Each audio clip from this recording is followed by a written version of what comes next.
কুড়িগ্রামের রৌমারী উপজেলার বিশাল আহমেদ জসিম পেশায় একজন সমিল শ্রমিক, যিনি ময়দা ছুঁড়ে আঁকেন সমাজের নামি দামি মানুষের ছবি।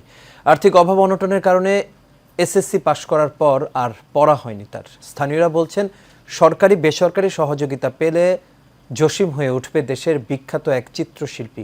প্রতিনিধি মুরাদুল ইসলাম মুরাদের তথ্য ছবিতে বিস্তারিত জানাচ্ছেন আরবি ইসলাম হিমু। এভাবেই ময়দা ছিটিয়ে ছবি আঁকেন কুড়িগ্রামের রৌমারী উপজেলার চর শৈলমারী ইউনিয়নের বিশাল আহমেদ জসিম। পেশায় সমিল শ্রমিক হলেও ছবি আঁকেন জাদুকরের মতো। এসএসসি পাশ করার পর আর পড়া হয়নি তার।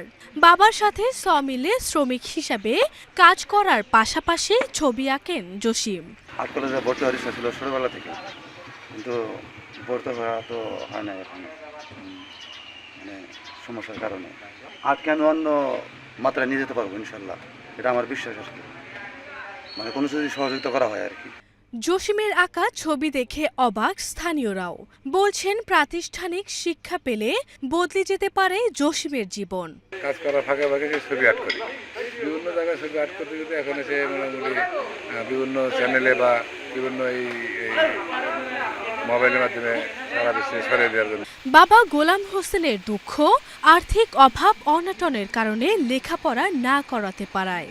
শিক্ষা সংশ্লিষ্টরা বলছেন, সরকারি বা বেসরকারি চারুকলা প্রতিষ্ঠানে শিক্ষা নিতে পারলে জসিম হয়ে উঠবে দেশের বিখ্যাত এক চিত্রশিল্পী। এসএসসি পর্যন্ত লেখাপড়া করছি, এর মধ্যে আমি ওনাকে আর পড়াইতে পারিনি। এখন শ্রমিক হিসাবে সমিলে কাজ করছে, এর পাশাপাশি আর্টিস্ট।